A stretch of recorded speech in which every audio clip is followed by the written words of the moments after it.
And we have some breaking news that's coming in. Prime Minister Narendra Modi, in an exclusive interview to PTI, said that there are many positive impacts from India's G20 presidency. Some are very close to his heart. So this is the statement that is coming in from the Prime Minister himself, who in an exclusive interview to PTI has said that many positive impacts are there from India's G20 presidency, and some of them are very close to his heart. He also said that it is going to be GDP-centric view of the world, and that is now changing to human-centric one. So this is the statement which is made by Prime Minister Narendra Modi. He said that the GDP-centric view of the world is now changing to human-centric one, and that India is playing the role of catalyst. He also said that India will be a developed nation by 2047, and corruption, casteism and communalism will have no place in our national life. We're being joined by our senior editor Pallavi Ghosh to tell us more about it. Pallavi, could you tell us more about what else did Prime Minister say in his exclusive interview? So see, we also have to understand, obviously, the pitch is on the G20 summit, which is beginning on the 8th to the 10th in Delhi. And the big focus of the Prime Minister's interview was, one, obviously on the G20 summit, but also projected India as a country from which many people need to learn from, especially in the world sector. He began by talking about the fact that Sabka Saath, Sabka Vikas can become the slogan not just for India, but also for the world. The welfare concept of the world is something which can be taken from India. It is in that thing that he talks about the fact that every development project or economic policies in a country is not going to be restricted to only one religion or one caste. It is actually meant for everyone. And therefore, he says caste hierarchy, communalism, all of this has no place as far as Indian ethos is concerned. And the world is watching India, and this is what India can offer to the world. Also, Pallavi, he also said that GDP-centric view of the world is now changing to human-centric one, and India is playing the role of catalyst. Could you give us more context? We also have to see one of the main positions and the main focus of the G20 summit is going to be on the economics of it all. This is going to be a G20 summit which is in the backdrop of a challenging time in the post-COVID era, and even the developed countries for that matter have been facing economic downturn. Recession has hit many of the countries, and the impact of recession is not just economically, it is also socially and the human angle, especially the COVID. And I remember the Prime Minister, when he talked about vaccine Maitri, he talked about the fact that at the end of the day, we don't only have to look at the economics, the finances of it.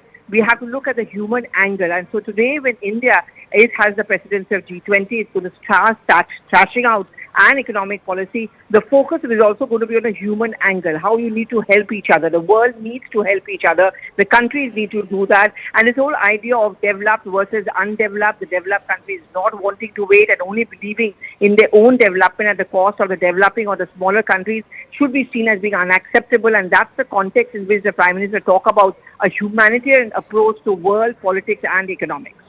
All right, Pallavi, please stay with us. We are being joined by CNN News 18's Aman Sharma on this story. Aman, so ahead of the G20 summit, big remarks coming in from the Prime Minister himself, who's saying that there are going to be many positive impacts from India's G20 presidency. Could you tell us more about it? Yeah, I think the PM's words very clearly show that, the focus that India has put in the G20 presidency, not this presidency, perhaps the most widely held events in a country. They have been over 60 cities where over 200 events have been held regarding G20. So it was not just a Delhi, Mumbai, Bangalore centric event. We had taken the G20 presidency to various tier 2 cities as well. Also, on the points of when he says that India, this has also led to a lot of development in the tier 2 countries because of the G20 events held there. The rise of the global south, the term that the PM uses, also has its imprint on the G20 presidency, and now we have the G20 summit coming up, to the Prime Minister's words coming just before the G20 leaders summit next week, in the coming week in Delhi, saying that the world now is changing to a human-centric approach on G20. India is playing the role of a catalyst. Also, I think putting across the PM's words, putting across a long-term view of India, a long-term plan, when he says that India today has a great chance and Indians have a great chance to lay the foundation for growth that will be remembered for the next 1,000 years. He also cites how India will be in the top 3 economies of the world in the near future, a point that PM has also made in Parliament very forcefully. Generally speaking about a larger mood of positivity in the country, mood where he's also spoken about that once the country was world saw India as a country with 1 billion hungry stomachs. But now India is seen as somebody with 1 billion aspirational minds, 2 billion skilled hands.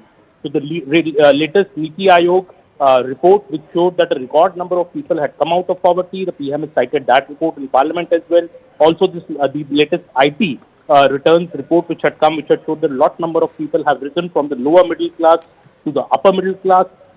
All these events, I think the PM is speaking about the larger mood of positivity and optimism in the country, and how the G20, be it the Chandrayaan-3 success, the G20 Leaders Summit success, which is just upcoming, or be it the larger positivity messages from the Niti Aayog or from the IT report returns, or from the economy, which is growing very strong, perhaps one of the fastest growing economies in the world, even post-COVID. I think the PM painting the larger positive long-term image of India and how India is on the path of greater progress.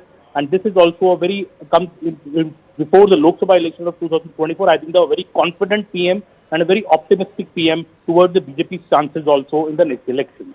All right, Aman, please stay with us. We also have our senior editor, Pallavi Ghosh, with us on the story. Pallavi, do you think after the G20 summit, India will emerge as the Vishwa Mitra?